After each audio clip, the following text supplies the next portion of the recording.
documento médico legal, es un documento normal, simple, pero se vuelve médico legal cuando el juez pide, lo solicita. Recién pasa a ser un documento médico legal. En alguna acusación, en una negligencia supuesta médica, el juez pide esa historia clínica, lo incauta, lo folía y recién pasa a ser médico legal. La propiedad de la historia clínica no es del paciente. En todo caso sería del médico, pero si el médico trabaja en una institución, eso es propiedad de la institución. ¿Me entienden? El paciente no puede llevarse la historia clínica, puede pedir una copia, eso sí, pero él no puede llevarse la historia clínica. Ha habido muchos problemas, a veces los vienen con prepotencia, querer llevar. No, eso no es permitido. Lo que sí puede, y ya la ley les ha facilitado de que puede pedir una copia de la historia clínica y se le tiene que dar. La institución está en la obligación de entregar una fotocopia de la historia clínica. Eso que quede bien claro. En algún momento ustedes van a tener algún altercado con algún familiar y ustedes tienen que hacer valer esto. O en todo caso, en la institución donde van a laborar. ¿Cuáles son las partes de la historia clínica? Ectoscopía. La ectoscopía, también creo que yo les había hablado en algún momento, es la primera impresión que nos produce el paciente. Es lo más importante, lo que ustedes tienen que, ¿qué les digo? El sexto sentido. El paciente está entrando en camilla, el paciente está en coma, el paciente está con rictus de dolor. Esa impresión es muy importante. Y sobre todo las mujeres tienen mucha facilidad para tener esta cualidad. La anamnesis es el interrogatorio del paciente. El examen clínico como tercero. El cuarto es la impresión diagnóstica. Estoy poniendo impresión diagnóstica, no estoy poniendo diagnóstico definitivo, porque también podemos cometer un error y el juez no entiende eso. ¿Usted por qué pone ese diagnóstico? No, me pareció, pero ¿dónde está? Usted me pone ese diagnóstico. Plan de trabajo. ¿Qué cosa vamos a hacer? Resultado de los exámenes auxiliares. Evolución, ¿cómo está evolucionando? El tratamiento. ¿Qué tratamiento estamos dando al paciente? Al final, el diagnóstico o diagnósticos finales. Y la epicrisis. La epicrisis también es un documento donde es un resumen de la historia clínica, es un resumen de lo que se ha hecho con el paciente y eso también el paciente puede solicitar una epicrisis de su historia clínica. Nosotros al paciente, al darle de alta, tenemos que hacer una epicrisis. Eso es un documento importante. Cómo entró el paciente y cómo sale. Esa es la epicrisis. Incluso cuando hay muerte, se va a poner cómo sale muerto. Pero tiene que estar ese documento. Ahora, en la ectoscopía, vamos a desarrollar rápidamente esta parte. Es la primera impresión que nos causa el paciente. Facies dolorosa, piel ictérica, paciente en coma, o cómo viene el paciente. En eso también ustedes tienen que tener muy claro. A veces vienen viejitas en camilla o en silla de ruedas que se queja, que grita y que todo está mal, y ustedes le dan el tratamiento y le citan a su control y después viene ella caminando, ¿no? Lentamente caminando. Y cuando ustedes le preguntan, ¿y cómo está, señora? Estoy peor, no me he mejorado.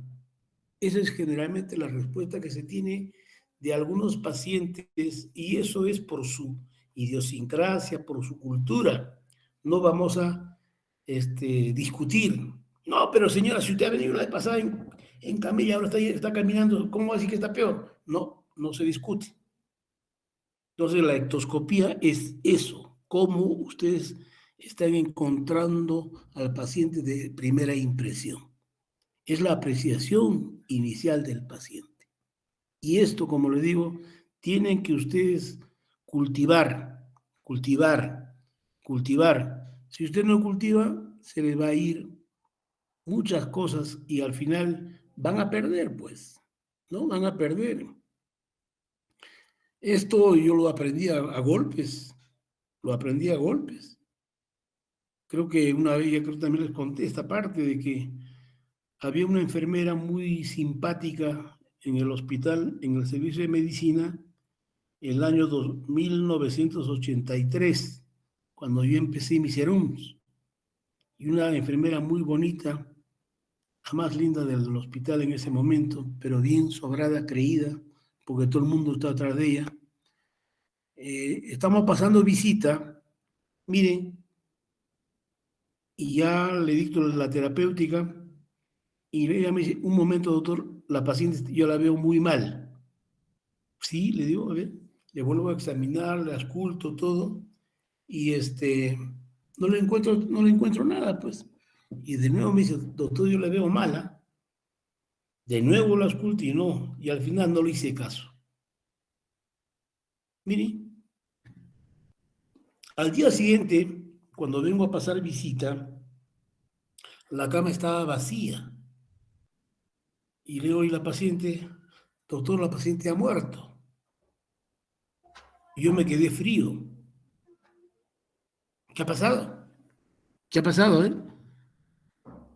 Y ahí viene un poco de sentimiento de culpa, porque ella era una paciente, una enfermera simpática, rica, creída. ¿Por qué yo no le he preguntado qué cosa le está viendo mal? ¿Por qué ella insiste que ella esté mal? Era su ectoscopía, le ha visto a la paciente que está mal, lo que ha pasado desapercibido en mí. Entonces, eso ustedes tienen que cultivar.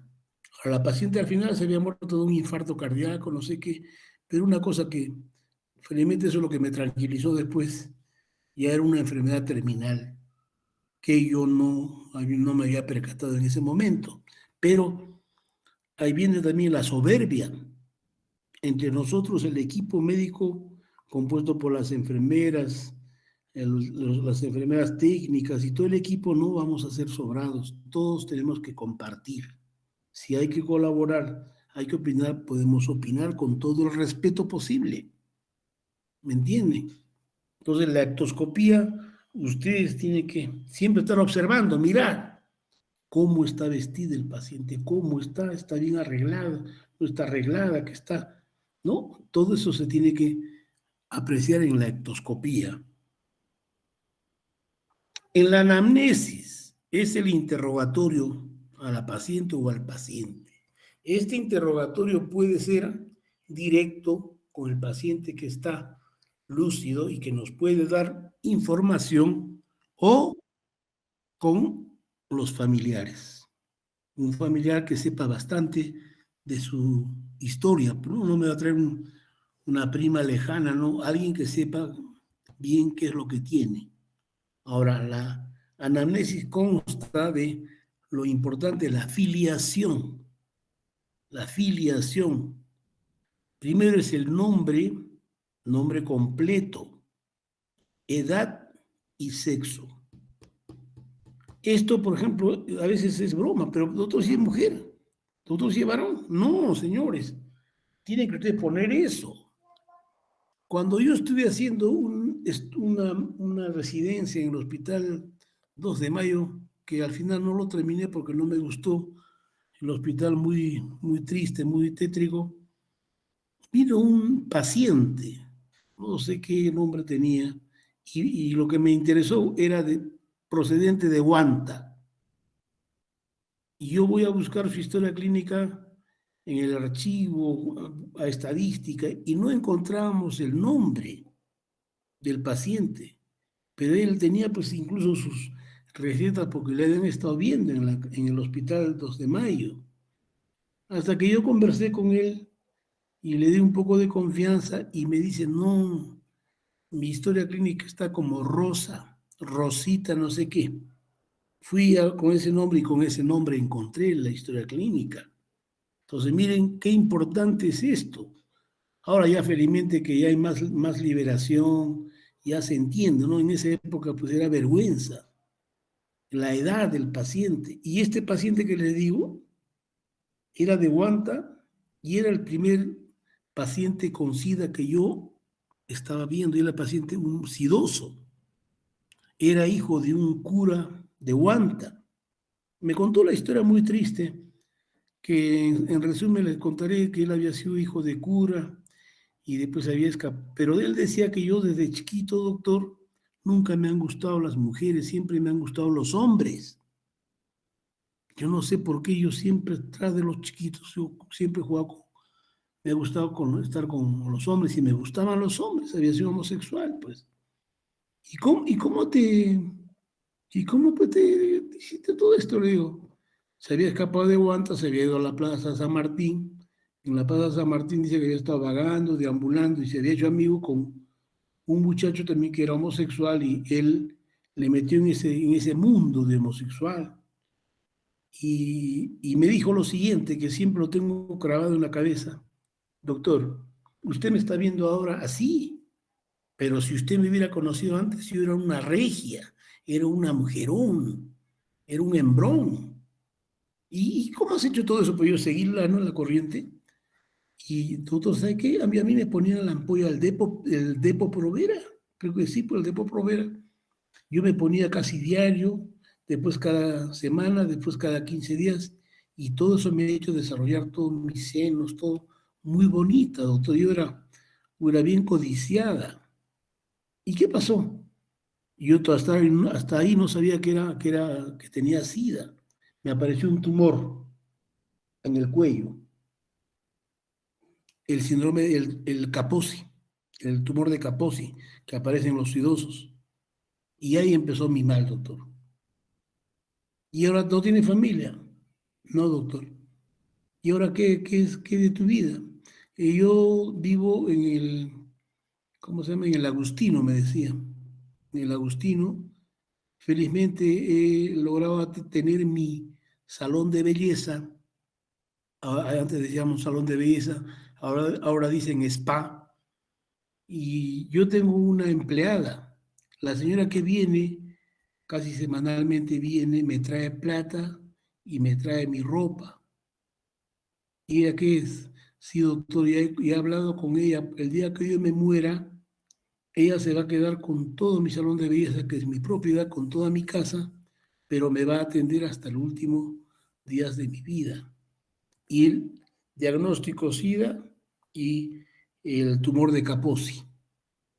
Conocísimos amigos ya terminé mi rotación, lo dejé en el hospital, probablemente ya está en el cielo, ya no volví a verlo más. Entonces, por eso que es importante determinar esto del sexo.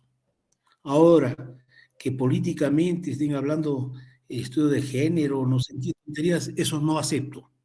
Son dos tipos de sexo, masculino, femenino. Si hay alguna desviación entre ya la comunidad LGTB, eso entre comillas lo vamos a tomar. El problema es que el homosexual es un escandaloso, quiere estar besándose, haciendo el amor en la calle, eso no se va a permitir, pues. Dios perdona el pecado, no el escándalo. Entonces, por eso que es muy importante que ustedes tengan a determinar sexo, varón, mujer. Si hay algo entre interrogatorio y poner, ¿no?, la duda que hay. La dirección, donde vives, cómo te puedo encontrar, ¿no es cierto? El lugar de nacimiento, ¿dónde has nacido? Yo nací en Chumbivilcas, pero yo radico en Ayacucho, procedencia. Procedo de Ayacucho. Grado de instrucción. Grado de instrucción. ¿Hasta qué años estudiaban? Primaria completa, secundaria, superior incompleta, superior técnica, todo eso tenemos que poner. Ocupación. La ocupación es importante, eso no es broma. Existen muchas enfermedades que nosotros lo llamamos enfermedades ya por el trabajo, ocupacionales. Por ejemplo, ¿cuál? Ahora ya no vemos mucho, pero sí todavía se ve. Antiguamente los ómnibus eran camiones, venían al Perú como camiones, pero acá lo convertían en ómnibus. Y los ómnibus de transporte a las provincias, pues, ¿no? Y Molina, todos ellos tenían esos carros. Y el asiento del chofer estaba encima del motor del carro. Y ellos pues nunca tenían frío, pues iban calientito, manejando calientito por el motor del carro. Pero así pasaron tantos años que al final comenzamos a ver que muchos no podían tener hijos. Muchos choferes no podían tener hijos. Y el problema era, ¿por qué? ¿Qué ha pasado? ¿Por qué no pueden tener hijos? Venían a la consulta. Y al final, alguien acucioso observó el carro y observó dónde estaba. Y al final también observó los testículos están intraabdominal o extra, están en el testículo, están afuera, está colgando, está en el ambiente. Si los testículos estuvieran intraabdominal, hasta cáncer nos podría dar. Y eso va a matar los espermatozoides. Entonces, y se dieron cuenta que el calor que tenían eso era los que les esterilizaba. Y era una esterilización prácticamente definitiva. Por eso es que ya cambia, ya no se debe utilizar ese tipo de carros, ya está proscrito, ya ustedes han visto ahí, la, la policía comienza a buscar a ver esos tipos de carros, por ese motivo, la ocupación. El otro son los comerciantes, por ejemplo, que los comerciantes que venden pesticidas, raticidas, esos en el Puente Nuevo, muchos de ellos también se esterilizan. O muchos agricultores que por no ponerse el uniforme comienzan a fumigar y solamente tomando leche, diciendo que toman leche y se están desintoxicando según ellos. Pero en el fondo también atacan los testículos y muchos de ellos son infértiles. Entonces, mucho cuidado, ahí existen enfermedades ocupacionales, por eso que es importante usted en qué trabaja, qué hace, ¿no? El estado civil, soltero, divorciado, viudo, ¿no? ¿Y por qué?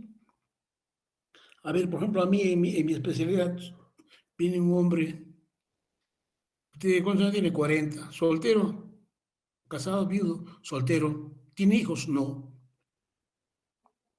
Yo me pongo a pensar, soltero, pero tiene mujeres, sí, doctor. Sí, me gustan mucho las mujeres, pero ahí viene el pero, ¿y por qué no has tenido hijos? ¿Nunca has intentado tener hijos? ¿No, doctor? Entonces, sospecha también para mí, ¿no? De repente este es el que no puede tener hijos, no la mujer. Entonces, miren, por ese dato ya estamos viendo quién es el problema. La religión. La religión sí también es importante. No tanto por las transfusiones, sino por las creencias. Por ejemplo, los testigos de Jehová dicen que no tienen sangre. Ustedes van a leer esa partecita. Hay una hormona que es la eritroproyetina. Eritropoyetina. Escriban eso, ¿ya? La eritropoyetina. Esta eritropoyetina, voy a apuntar para que ustedes lo vayan revisando, es una hormona que se produce en los riñones.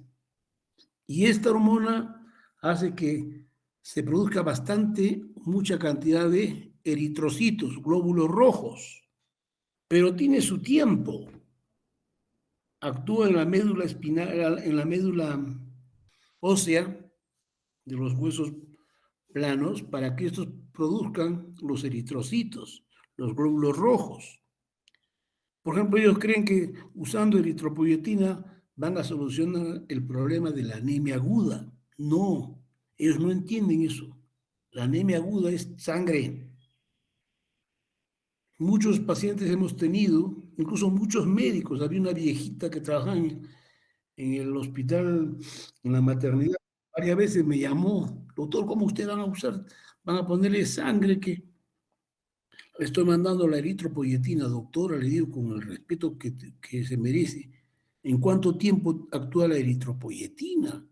Eso es para uso, una cosa crónica, no es una cosa aguda. Pero doctito, yo le recomiendo que le pongan, nada más póngale. Y se morían los pacientes, ¿ah? Se morían.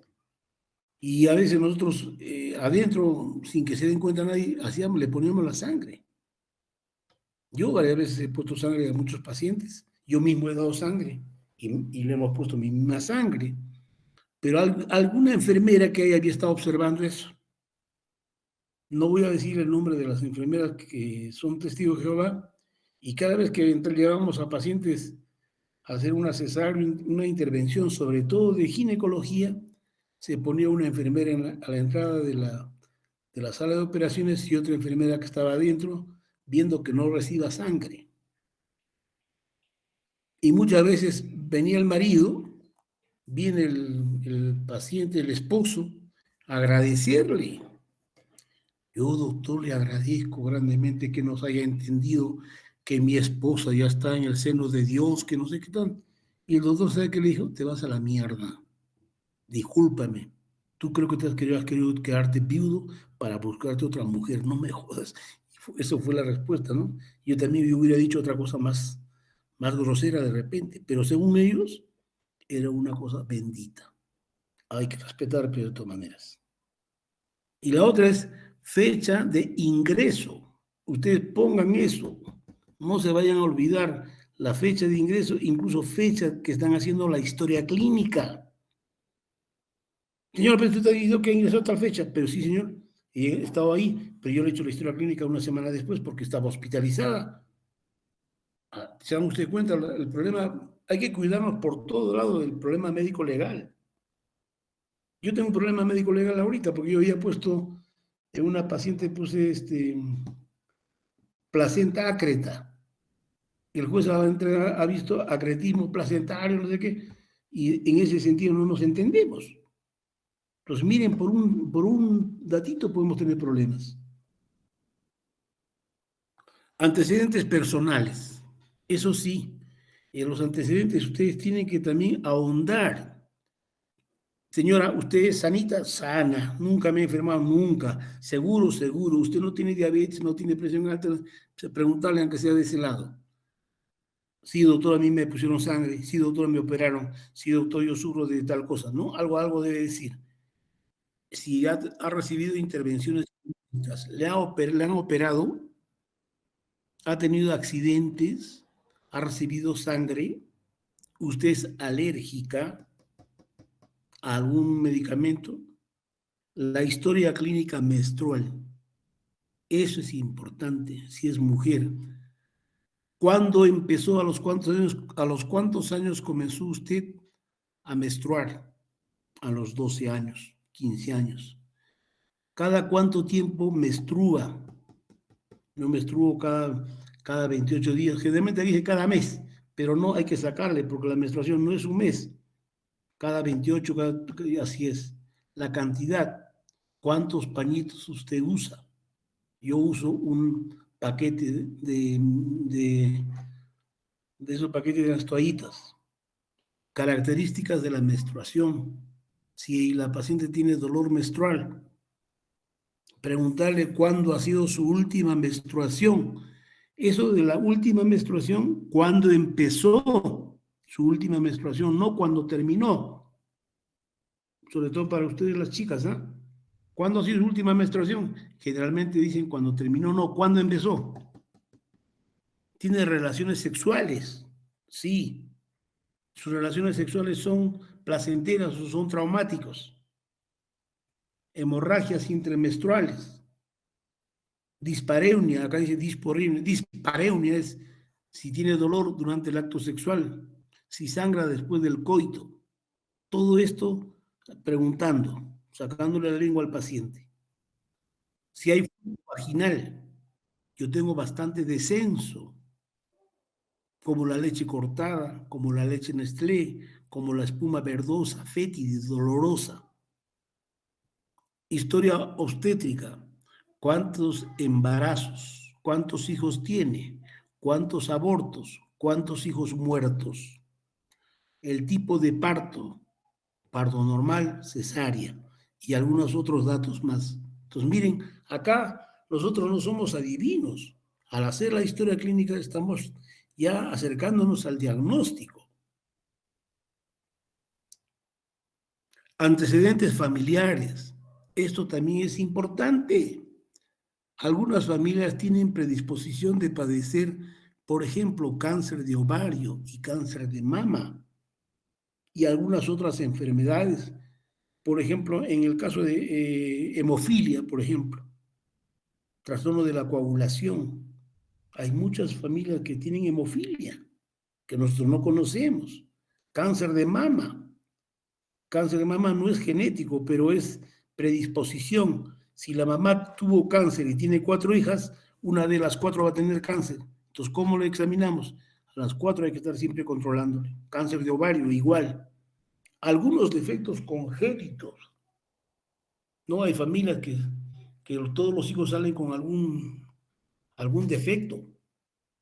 Si la señora ha tenido embarazos múltiples, si ha tenido infertilidad, si el producto de este embarazo es tratamiento por infertilidad y otras cosas más. Les estoy poniendo lo más importante en el campo de la ginecología, pero en el campo de la medicina habría otros datos más que tenemos que aumentar. La enfermedad actual.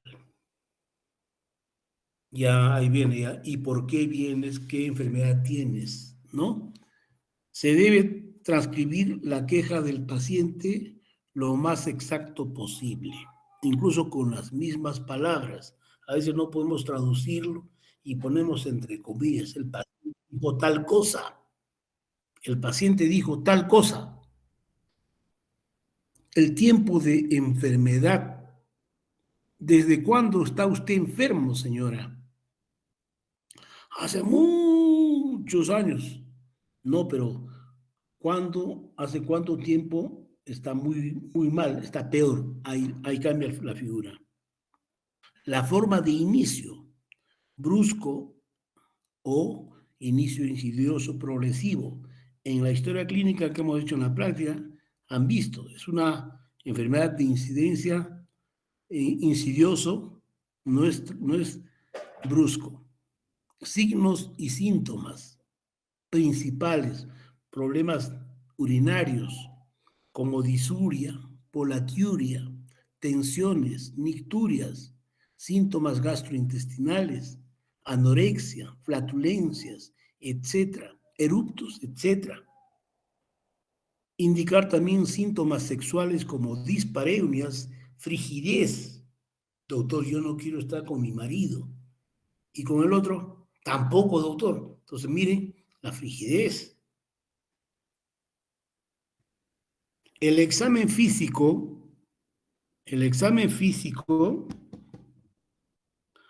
hay que ver las funciones vitales. Ya ustedes saben eso, ya lo hemos hecho en el curso pasado. La temperatura, pulso, respiración, presión arterial, talla y peso. Eso, ni hablar, eso lo manejan incluso ustedes. El examen clínico ginecológico. A veces ustedes dicen, me duele en tal sitio y de frente le quieren agarrar ese lado. No, señores. Me duele en la fosa ilíaca izquierda. No, de frente ahí no. De repente un examen desde arriba, lentamente, yendo hacia el lugar donde le duele. Hay una enfermedad que está apareciendo mucho, la fibromialgia. Incluso punto gatillo dice, me duele el hombro. Sí, pero le duele el hombro. Pero ustedes buscan por ahí y encuentran un punto y machongan ese punto y le duele más. Y le masajean y le calmó el dolor. Es el punto gatillo en la enfermedad de la fibromialgia.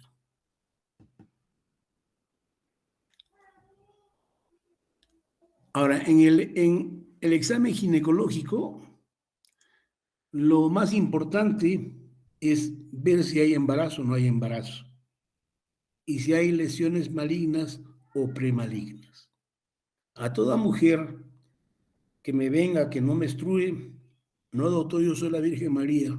No, señor. Vamos a tener que descartar en todo caso si eso no, estar seguro de que no esté embarazada. Eso es importante. Examen de mamas es obligatorio. Y enseñarles a la paciente que se haga su examen de mama. Incluso no tener vergüenza. Yo no sé, ustedes tienen vergüenza hasta de mirarse en el espejo. Tienen vergüenza de su cuerpo. Eso no debe ser. Ustedes deben conocer su cuerpo al milímetro, mirarse. Si es posible en su dormitorio poner un espejo grande para mirarse, para al cambiarse, para ver cualquier cosa que extraña que pueda estar apareciendo, sobre todo, por ejemplo, en los senos, ¿no? Ver un lunar, no sé, pero siempre estar mirándose. Eso sí les recomiendo a ustedes no tener vergüenza de su cuerpo. El examen del abdomen es importante. Vamos a determinar los puntos que hemos hecho ya en los puntos de McBurney, los puntos de Murphy, los puntos renouretrales, la puño-percusión, todas esas cosas vamos a tener que practicar. El examen de la pelvis, este examen de la pelvis es un poco fastidioso, incluso para nosotros, para enseñar ginecología, a nadie de ustedes le va a gustar que le metan la mano o que le pongan el espéculo. Entonces nosotros usamos esto con mucho cuidado. Incluso el examen siempre es en la presencia de otra persona. El examen del recto es importante. El examen del recto, mirar el tono si hay hemorroides, no hay hemorroides. En algunas mujeres hay un tejido redundante que sale por el ano que muchos confunden con hemorroides. Estos se llaman plicomas. Es como la cresta del gallo. Y se asustan. Eso no es problema, es como una salida de la mucosa digestiva, rectal, que no es cáncer, si no molesta, lavarse bien, después de hacer la deposición, lavarse bien lavadita, o si le molesta, hay que operarse. Pero no es maligno, por si acaso, es más estético. ¿Ya? Y es importante, como les vuelvo a decir, el examen del recto. Ahora, incluso con esto del sexo, que tiene sexo por todo sitio, sexo anal, hay que estar examinándole bien. Hay que ver, porque puede haber una lesión que puede estar repercutiendo hacia adelante. La impresión diagnóstica, como les decía, ¿cuál es la patología? ¿Qué cosa es? ¿Cuál es la enfermedad? El plan de trabajo, ¿qué vamos a hacer? Hay que pedir todos los análisis para corroborar nuestra sospecha diagnóstica. Los resultados de los exámenes auxiliares. Esto ustedes tienen que saber, señores. Ya estoy cansado de hablar con ustedes. La enfermera actual, lo único que va, recoge los análisis y lo pega a la historia clínica y ni siquiera lo lee, ni siquiera lo traduce. Saber leer un hemograma, saber leer un examen de orina, saber interpretar un electrocardiograma. Eso les va a diferenciar de los enfermeros técnicos. ¿Qué cosa es una leucocitosis, leucopenia, linfocitosis? ¿En qué enfermedades hay linfocitosis? No, todas esas cosas ustedes tienen que saber. Algunos exámenes de especialización, sí, eso no los exigimos. A veces me ponen una tomografía y yo qué sé, y yo tengo que esperar el informe del radiólogo. Porque yo puedo mirar muchas cosas, pero el radiólogo me tiene que decir. Entonces, hay exámenes que nosotros podemos a simple vista de rutina mirarlo, pero ya hay exámenes que el radiólogo, el especialista me tiene que informar. En la evolución la hoja, ¿qué es lo que están haciendo diario?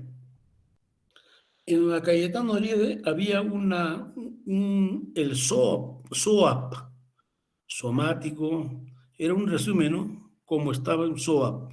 Y ellos marcaban y ya ponían, ya no necesitaba escribir demasiado. El tratamiento, la terapéutica, el tratamiento farmacológico, higiénico y dietético. En el tratamiento, una vez cuando fui a Lima a hacer no sé qué cosa, pasantía, no sé qué, el médico decía descanso terapia. Y yo decía, ¿pero qué era terapia, descanso terapia? Entonces, ¿qué cosa se refería a eso? Que yo no le recetaba nada, solamente la paciente estaba en observación. Entonces, son terminología que a veces tú lo aprendes en el momento. Al final, el diagnóstico o los diagnósticos y la epicrisis. Ahora, en los métodos auxiliares, lo más importante son los exámenes comunes y corrientes. Los exámenes auxiliares, grupo sanguíneo, factor RH, hematocrito, hemoglobina, examen de orina y otros de rutina. A veces pruebas hepáticas, pruebas de función renal, varios exámenes que existen, ¿no?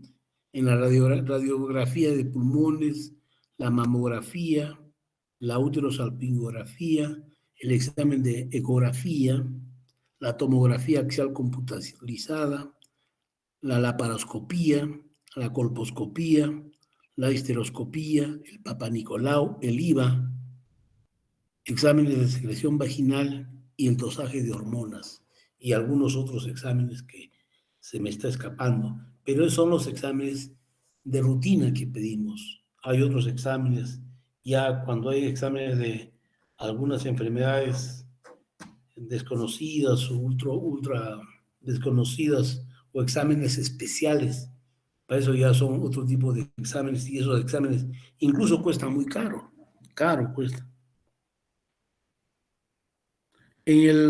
Acá les estoy poniendo la primera práctica, ya está, ahí está lo que sería, a ustedes se les ha leído esta historia clínica, ya hemos visto, la hematocrina, hemoglobina no contribuye y usted me tiene que poner ese diagnóstico. Entonces, miren, esto en la impresión diagnóstica, diagnóstico final, diagnóstico diferencial, diagnóstico de enfermería. Eso también ya le van a pasar y les agradezco por su atención esta primera hora. Vamos a avanzar con el segundo, la otra clase que estamos retrasados, porque como le digo, con el otro grupo ya estamos adelantados.